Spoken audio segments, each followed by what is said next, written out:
Well, as you know, President Trump has directed U.S. Central Command to restart the free flow of commerce through the Strait of Hormuz under the umbrella of Project Freedom. To be clear, this operation is separate and distinct from Operation Epic Fury.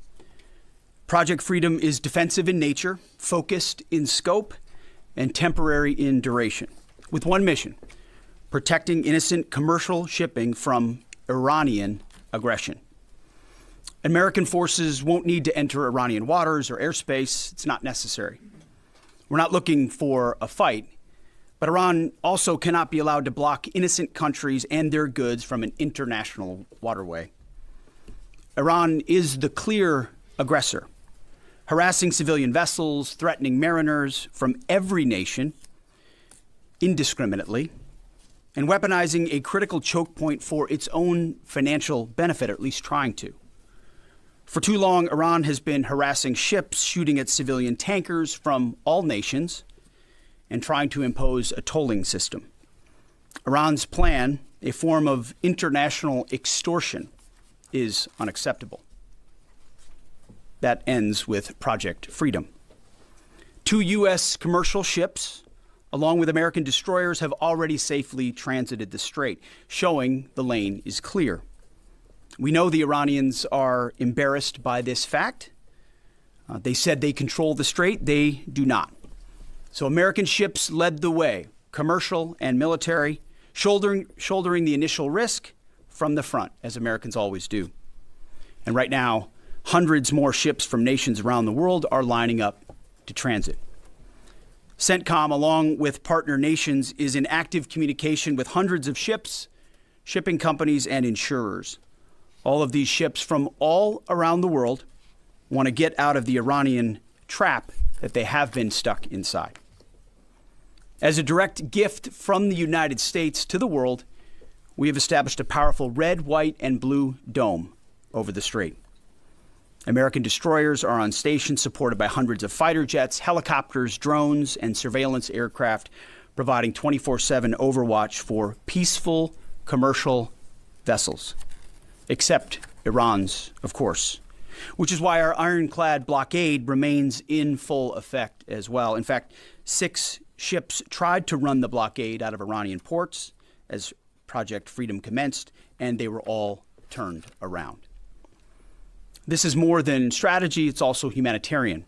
By breaking Iran's illegal stranglehold, we're protecting the lives and livelihoods of sailors from dozens of countries, securing global energy routes, and preventing shortages that hit the world's poorest people the hardest. Once again, America is using its strength to lift up others. Iran is trying to subjugate the world. To what remains of Iran's forces, if you attack American troops or innocent commercial shipping, you will face overwhelming and devastating American firepower. The president has been very clear about this. We prefer this to be a peaceful operation, but are locked and loaded to defend our people, our ships, our aircraft, and this mission without hesitation. To Iran, let innocent ships pass freely. These international waters belong to all nations, not to Iran to tax, toll, or control. To our partners, allies, and the rest of the world, this is a temporary mission for us. As I've said before, the world needs this waterway a lot more than we do. We're stabilizing the situation so commerce can flow again, but we expect the world to step up. At the appropriate time and soon, we will hand responsibility back to you. To the incredible Americans executing this mission right now, simply thank you. Your courage, your readiness, your unmatched professionalism and precision are why the world can breathe easier today and every day. You are and always will be the greatest fighting force in human history, unmatched always. Project Freedom is underway. Commerce will be flowing, and America is once again leading with strength, clarity, and purpose for the benefit of the entire world. Our will is unshakable. God bless our troops. And God bless the mighty United States Navy as well. Mr. Chairman, over to you. Thank you, Mr. Secretary, and good morning, everyone. Thanks for being here. On Sunday, at the direction of the President, CENTCOM initiated Project Freedom with the objective of facilitating the safe passage of international commercial shipping through the Strait of Hormuz.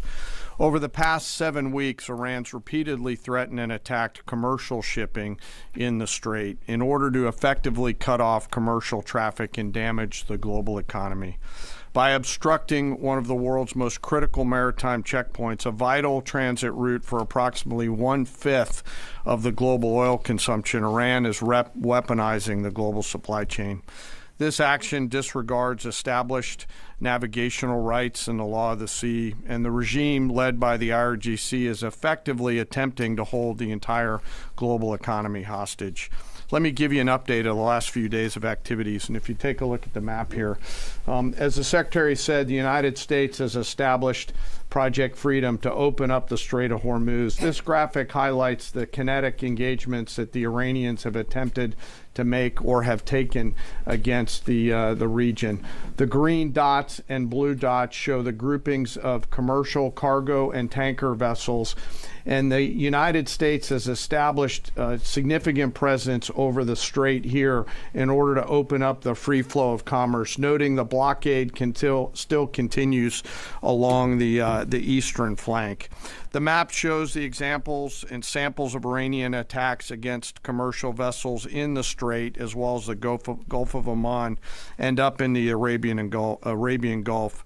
Since the ceasefire was announced, Iran has fired at commercial vessels 9 times and seized 2 container ships, and they've attacked U.S. forces more than 10 times, all below the threshold of restarting major combat operations at this point. You can also see the group of tankers and cargo vessels in the U.S. blockade line, as I mentioned. As a result of Iran's indiscriminate attacks across the region, there are currently 22,500 mariners embarked on more than 1,550 commercial vessels trapped in the Arabian Gulf, unable to transit.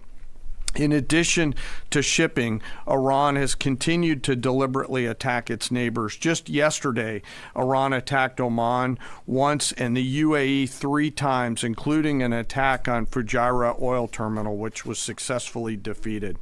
They also launched cruise missiles, drones, small boats at U.S. forces defending commercial shipping in the Straits, and United States Navy MH-60 helicopters and Army AH-64 Apache helicopters successfully defeated those threats. Thus far, today is quieter.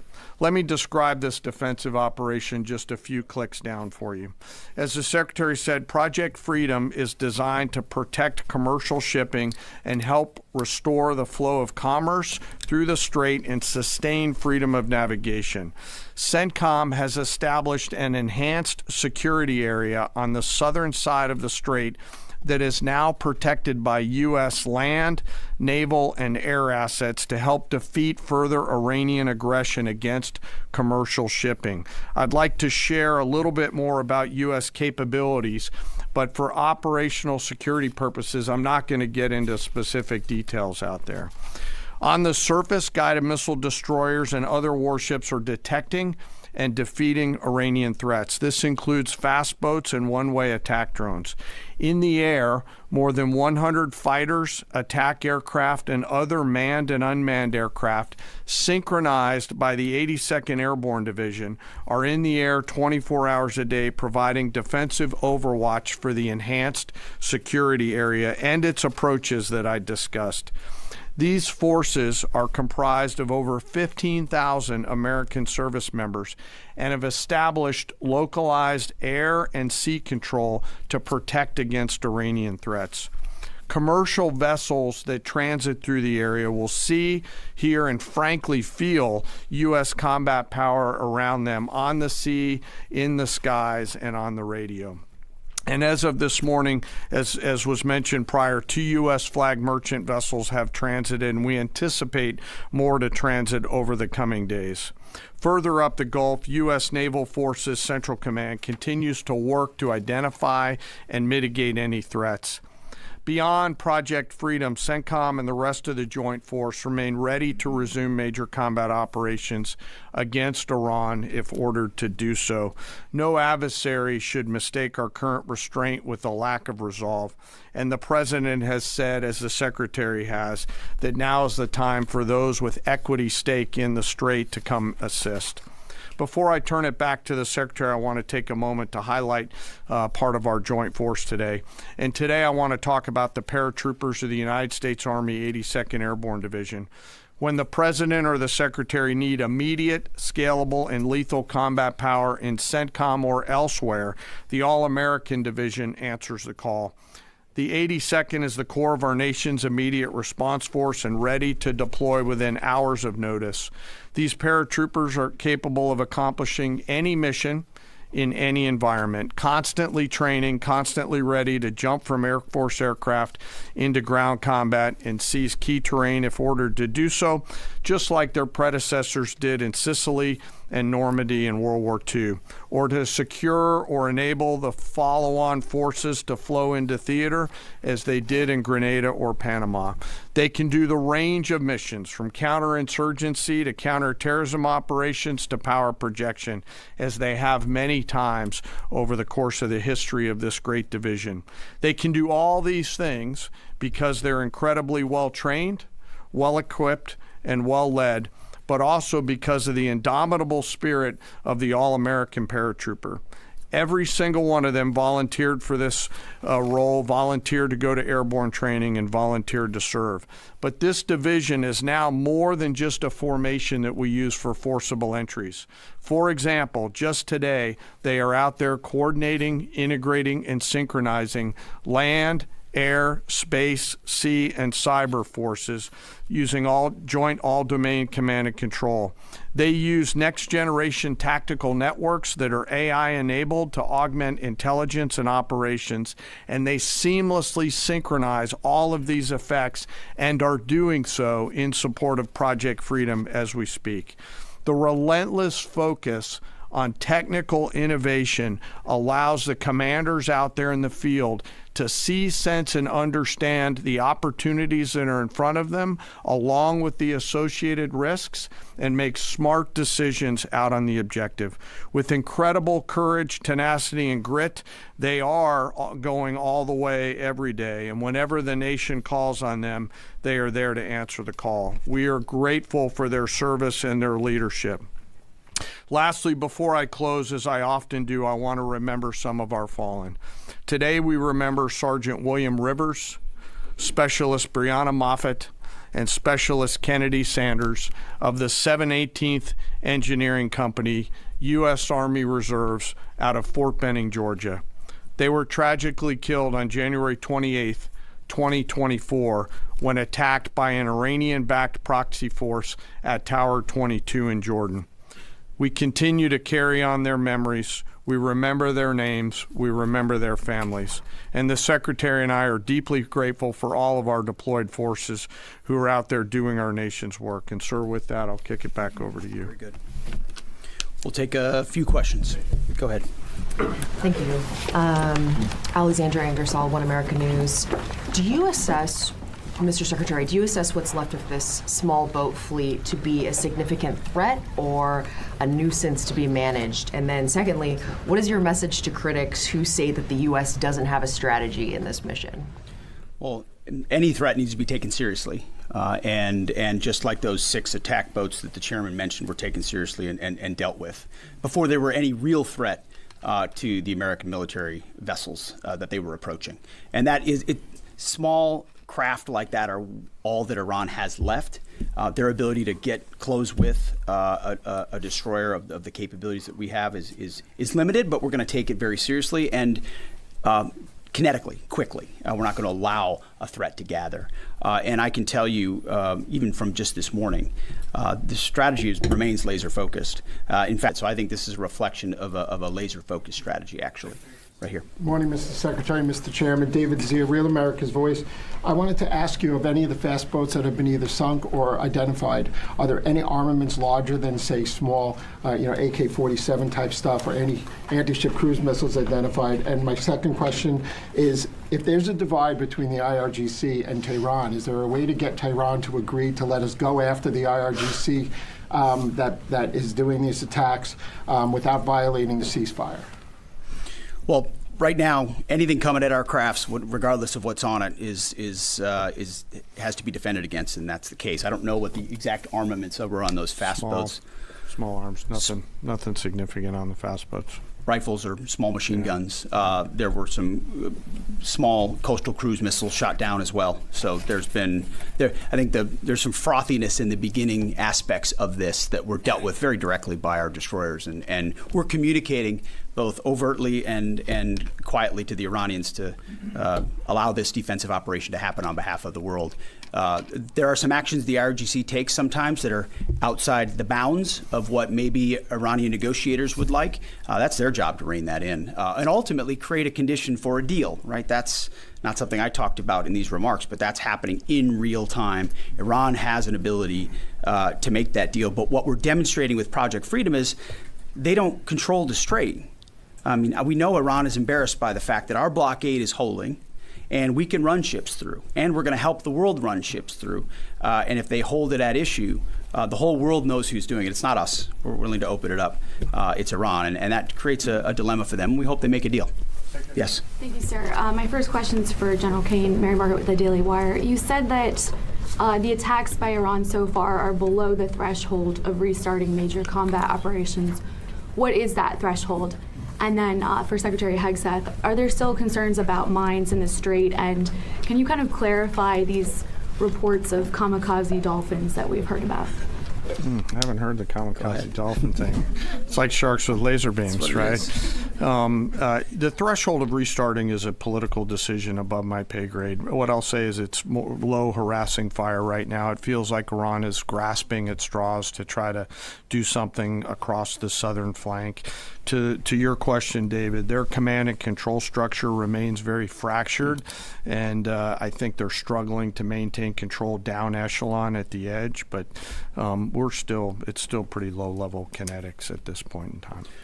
And I can't confirm or deny whether we have kamikaze dolphins, but I can confirm they don't. Ultimately, any follow-on effort, if there are mines identified, would be something that some of our units could undertake or the world could undertake. But right now, we know we have a lane of safe passage that commercial shipping can flow through. Thank you, Secretary Hegseth. Last 24 hours or so, Iran's fired at us. We fired at Iran. Just going to ask you more directly, is the ceasefire over? No, the ceasefire is. This is about the straits. This is about freedom of navigation. This is about international waterways. This is about free flow of commerce. All the things that happened before, and only Iran is contesting. So right now, the ceasefire certainly holds, but we're going to be watching very, very closely. Absolutely. Secretary James, go ahead. Mr. Secretary, thank you. General, thank you. I want to first express my gratitude and admiration for the work you do and for everyone involved in our armed forces, and also for the accomplishments of Operation Epic Fury, which I think are too often dismissed too lightly. But those accomplishments don't obscure, I think, a central default that has occurred here, and I would like you both to address it. On the first day of this conflict, President Trump addressed the Iranian people directly and said, when we're finished, take over your government. It'll be yours to take. And then on the seventh day of the conflict, in a Truth Social post, the president said, quote, there will be no deal with Iran except, all caps, exclamation mark, unconditional surrender. What happens to that pledge to the Iranians? And when did the president decide to capitulate on his demand for unconditional surrender? Well, James, I wouldn't. You started out nicely, but you ended exactly where we knew you would end. The president hasn't capitulated on anything. He holds the cards. We maintain the upper hand, and Project Freedom only strengthens that hand. And so he will ensure that whatever deal is made or whatever end state is reached creates ensuring that Iran never has a nuclear weapon, which is number one, and he's been focused on that, and the deal and discussions are centered on that. And what the Iranian people take advantage of after the fact is up to them, and he's been very clear about that. And maybe you do it now, maybe it happens later, but ultimately he's also been clear, we're not going to entangle this into some nation-building project. Our objectives are clear. They've been pursued from day one. Hopefully the Iranian people take advantage of that because they're being taken advantage of by this regime. As you know, 45,000 Iranians, innocent Iranians, killed before the outset of this. That's what this government does, kills their own innocent civilians. Getting out from underneath that is going to be a challenge of the Iranian people, and we certainly hope they take advantage of that. Thank you. Can I have one follow, please? Go ahead. If I may. Everybody else One follow. follows directives. Go ahead. Thank you, Mr. Secretary. Can you share any information regarding the South Korean ship that was reportedly hit by Iran? Is Seoul in contact with the U.S. military about it? And is there any indication that they would heed Trump's call made on social media to join Project Freedom? We hope so. We're in contact with that ship, CENTCOM, I should say, and the Maritime Coordination Forces are in touch. And I think targeting like that is a reflection of the indiscriminate nature of what Iran is doing. We hope South Korea would step up, just like we hope Japan would step up, just like we hope Australia would step up, just like we hope Europe steps up. But we're not waiting for them to do so. We're looking to set the conditions to hand to them. But the president was clear in his truth message that, hey, this is your ship. You should take part in helping to defend it. We very much hope they do. Go ahead. Mr. Secretary, in terms of new U.S. intelligence reports suggest that the timeline for the war in Iran to get a nuclear weapon has not changed since last summer, still at 9 to 12 months. Is that intelligence wrong? How can this be after so much bombing? And for General Kane, going on back onto what you're talking about, the Strait of Hormuz, the president recently said that the blockade is even more effective than bombing. So why didn't we start the campaign with the blockade? And initially, how many planned ships do you plan to escort or take through commercial ships to the Strait of Hormuz today or in the coming days? Well, we don't discuss the specifics about intel, and anybody that does shouldn't be, and I can't confirm or deny whether that is indeed correct. Speculation, as far as I'm concerned, coming from you. But ultimately, what Operation Midnight Hammer did in the obliteration of those facilities was set back their program. And then, because of the efforts of that 12-day war, the president was able to recognize that this threat, while they continued to seek nuclear capabilities, their will was still there to seek a nuclear bomb. Ultimately, they were creating a conventional umbrella of so many missiles and so many capabilities that no one would want to challenge them. Think of the North Korea. This is the North Korea strategy. We have so many conventional capabilities, you won't do something about it. And underneath that, we're going to develop more nuclear capabilities. So the will was still there. President Trump had the courage to say we have to dismantle and take on those conventional capabilities while the nuclear facilities are watched 24/7 and overwatched. And we will ensure one way or another, hopefully Iran chooses a deal, that they give up those ambitions, give up those capabilities, and we're able to confirm that every step of the way. So that has been, President Trump's been focused on it. He's set them back like no other president. He ripped up the terrible deal that would have given them a bomb. He took care of it in Midnight Hammer. We're watching it right now, and ultimately feel good about the fact that the end state will ensure that Iran never has a nuclear weapon. Go ahead. Sir, I'll let CENTCOM talk to the number of ships they're going to take through because they're the nearest ones to talking to the commercial shippers, and I don't want to get out in front of them. On the order and sequence around the military objectives, that's a decision the President and the Secretary go get us at, and at the time we were focused on the primary objectives that were in front of us. Thank you. Ryan Morgan with the Epic Times. On Friday, President Trump notified Congress that the hostilities that began on February 28 had terminated. That came on the deadline of the 60-day war powers deadline. Will this administration be seeking congressional approval for any further military operations if the ceasefire breaks down? Our view is the one you described, that ultimately with the ceasefire, the clock stops. If it were to restart, that would be the president's decision. That option is always there, and Iran knows that, and that's why their choices in Project Freedom are important.